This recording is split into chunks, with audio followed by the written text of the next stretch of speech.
together for Jordon Ferber. Keep it going for Kara, guys. One more time for Kara tonight. Yeah. Nice to see everybody. Saturday night out doing some drinking? Yes. We are a drinking country, after all.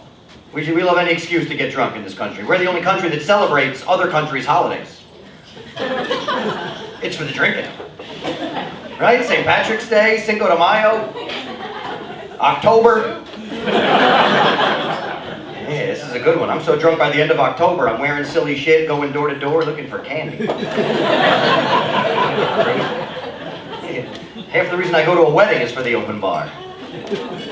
I've been going to too many weddings, man. I think it's time we shorten that wedding ceremony. Why are we still giving people the opportunity to stop the wedding?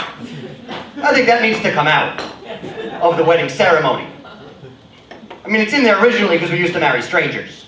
Right? That's why that's in there. If anyone here has had sex with this girl, whose family claims she is a virgin, speak now. They were serious, but you can't keep that in there now. That question belongs on the reply card. Chicken, fish, I'm gonna stop the wedding. It's not gonna be at my wedding, I tell you that right now. When I get married, if my girl wants to take my last name, there will be no escape clause in that contract. You wanted this, you wanted to be a Ferber. You got it. I don't know if you guys know, but it is not easy finding a woman that wants to be a Ferber. Yeah, my own mother, still not a Ferber.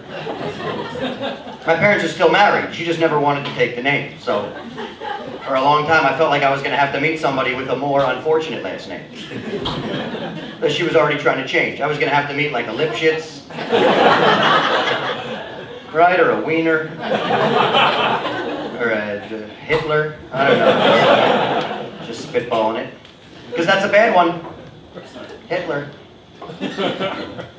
And maybe there's still some out there. So I started doing some research, and they are. Whitepages.com told me there are 23 Hitlers living in the United States right now. Yep. And it's a little crazy. You go down the list of names, there's some pretty non-threatening names there. First name's Pamela. Pamela Hitler. There's a Phil. Is that the least intimidating name you've ever heard in your life? Phil Hitler? Like, that guy can't even make threatening phone calls. You see that name come up on caller ID. Oh, Phil Hitler. Oh. Mussolini Flowers. But then I thought that's kind of ridiculous. I should just ask my girlfriend what her last name is. Smith. Which is pretty much the other way with it. Because what do you know about Smith on paper? Nothing. Ferber, you know a little bit more. Probably has a nose, a lot of hair. Yeah. And that's going to happen. My girl and I probably are going to get married, and she's going to be a Ferber. I'm not going to allow the hyphen. It's not going to be Ferber Smith. Although I guess eventually that will be a title. She'll be a Ferber Smith. In that she will be making and refining Ferbers. Little baby Ferbers. I'm going to be a Ferber Smith. Yeah, and then we're going to raise those babies using the Ferber method. Which is a real thing that I did not make up. The Ferber method, for those of you that don't know, this Dr. Ferber said that if you have a baby and it's crying every night, and your instinct is to get up and see what it wants every time, it will never learn self-reliance. Don't do that. Let your baby cry itself to sleep every night. Isn't that amazing that that's what the Ferber method was? Because I was going to do that. Anyway, I enjoy smoking marijuana. Sometimes I don't hear everything. So I got my girl. My girl and I have been living together for a little while. We live in Brooklyn. We got any Brooklynites in here? Brooklyn? All right. I don't know, I like Brooklyn. Brooklyn's great. I had to move out of the last neighborhood I was in, though, because I couldn't tell anybody else where I lived. 4 neighborhoods converged right on my corner. So it was either Prospect Park South, or Flatbush, or Northern Haiti. I think that might have been it. Yes, I was the only one affected by humidity over the summer. I was the whitest guy in that neighborhood. The next whitest person other than me was my girlfriend, and she is black. So, yeah. Dating a black girl, get used to it. It's happening. It's cool dating a black girl, I gotta say. It's the first one for me, and I think it's important. I think it's important to date outside your circle. Like, anytime that you date somebody that is from a completely different cultural background than you, you are gonna learn shit that you might never have known. I have learned a lot. I've learned about all the different lotions that are on the market. It's not all cocoa butter, guys. There's a lot of variety. Most of it is not safe to masturbate with. Yeah. Right? Because even if it doesn't burn, the scent will give you away. Your balls are not supposed to smell like coconut. Not this late in the day. What else have I learned? I've learned which friends of mine are racists. That's been interesting. Up until this point, I only knew which friends of mine were anti-Semitic. Nice fuller flavor. And this is a big thing I've learned, and I'm pretty sure this is not actually something that is specific to black women. I'm pretty sure this is an all-women thing, but I have learned the difference between on time and in time. Yeah, I know what time we have to leave the house to get to where we're going on time. But she seems to live her entire existence just knowing in her heart that no matter what time we leave, we are still going to get there in time to have a good time. That's really only about half the time. Yeah, the other half the time I get impatient, say something stupid, and then we go nowhere. So I got to work on my timing. I don't know. I'm a New Yorker. I'm too much the product of my parents, just blurting shit out, you know? My mother is the too much information lady. You have to actually stop her from speaking. Otherwise, she will tell you her whole life story, followed by the phrase, "Don't ask." That's my mother, you know, to strangers. Like to a waiter, "Well, tonight our soup." "Oh no, I can't have any soup. I've been on and off the toilet with diarrhea all day." Don't ask. Good thing I didn't ask, huh? But they're cool, my parents. My dad's cool. My dad just turned 70, which, my dad might be the coolest 70-year-old that you ever hang out with in your life, as long as you don't hang out with him for too long. Because he'll show his age eventually, but for a 70-year-old guy, he's a cool guy, you know? He drives a Vespa, he wears a bow tie, he owns a vaporizer. But if you hang out with him long enough, I was walking around the village with him a couple weeks ago, he's like, "Oh, Jordan, they sell dungarees over here. Don't you need to get a pair of dungarees?" Am I getting too big for these britches? Is that what happened? I don't... Yes. Kind of ridiculous. Well, my parents are cool. They smoke pot, which some people find a little weird. Anybody else here smoke pot? Anybody else here smoke pot with their parents? Oh, well, yeah, right. See? It's a great bonding experience, I think. It is. It's the best time to borrow money. Yeah. The hard part is finding the reason to move out. That's really... Like, it took me a long time. I lived at my parents' house till I was 29. And I only moved out because at 29, that's when it starts to get really hard to lie to women to get them to come over.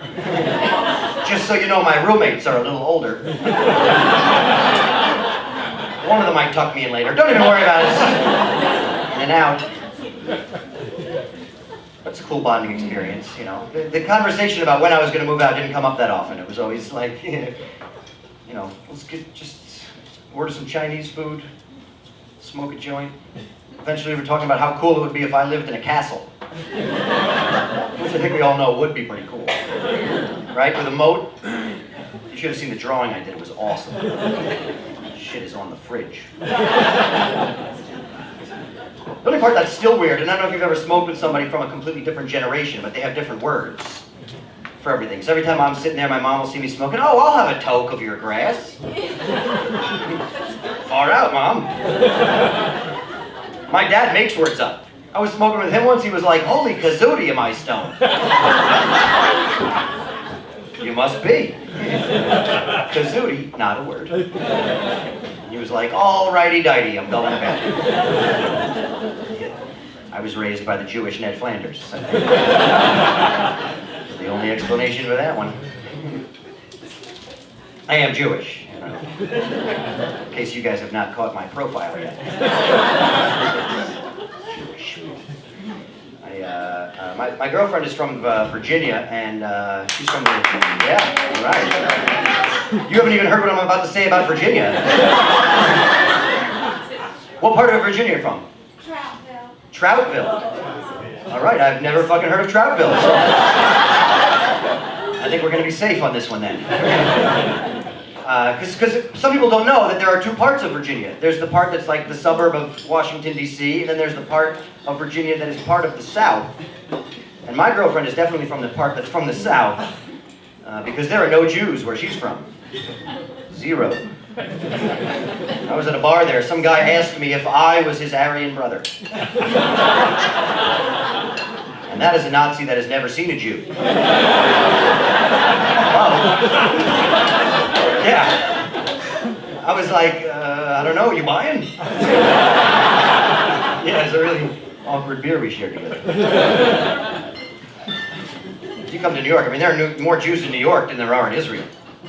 Which kind of makes sense. This is the next smallest piece of land people like to fight over.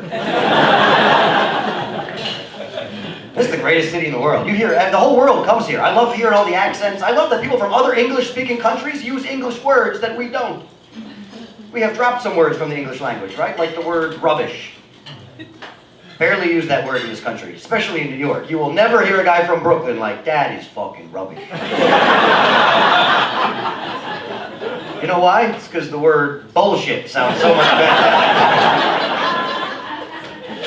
I think we curse better than anybody in the world in New York. We curse at our friends. That's how you know you have a solid friendship. That you can call your friend an asshole from across the street and he comes over. Right? Smiling, happy to see you.